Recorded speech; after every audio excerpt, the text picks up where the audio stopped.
I think most people today inside the church, pastors and just church members themselves, recognize that there is a lack of true spiritual holiness in the church.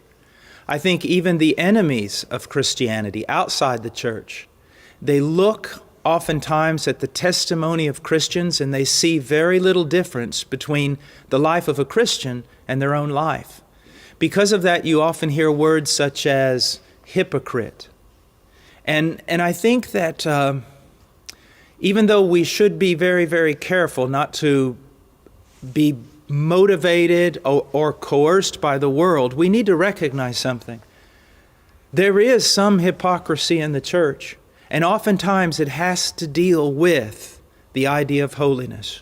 Now, what is holiness actually? Well, holiness involves two things. It involves coming out of those things that displease God, but not just stop doing the things that God disagrees with, but also to stop doing them in order to run to God, in order to have fellowship with Him. One of the things that's probably most important that the Bible reveals about God is that He's holy. Now, what does that mean? A lot of people think that the holiness of God means that He is without sin. Well, that's part of the idea, but that's not the primary idea.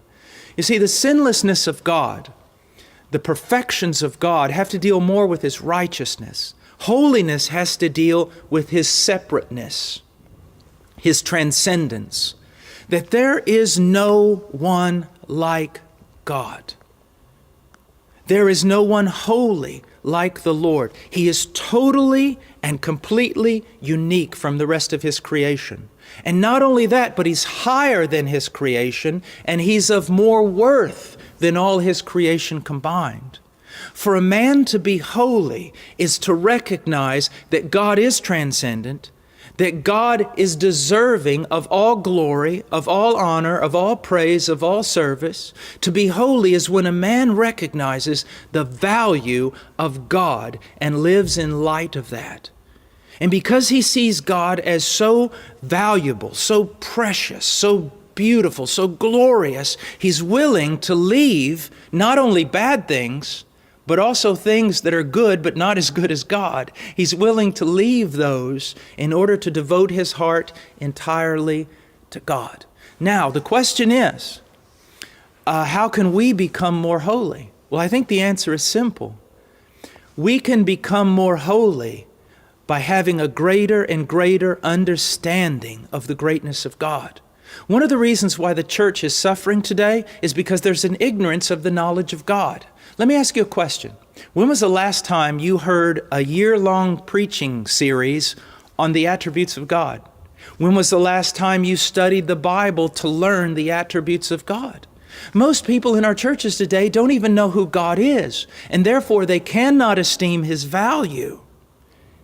And they will not separate themselves to Him in service.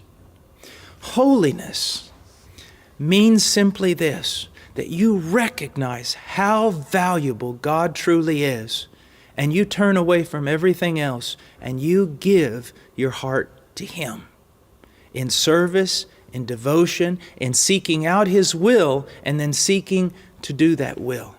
A lot of people think holiness has to do with measuring how long your dress is or how long the sleeves are on your shirt or wearing some kind of covering on your head. And if people do that, I'm not against them for that. I appreciate any attempt they might make to be holy. But what you need to understand is this. Holiness is more than just some legalistic set of rules. It is a heart that esteems God and is on fire for Him. Now, one other thing that I want to say about holiness is if your heart is truly devoted to God, you're going to want to do the will of God. And it is the will of God that you grow, the Bible says, in sanctification. If we truly have given our heart to God and we truly esteem Him above everything else, it's going to affect the rest of us. We have to admit that we live in a culture that's very sensual.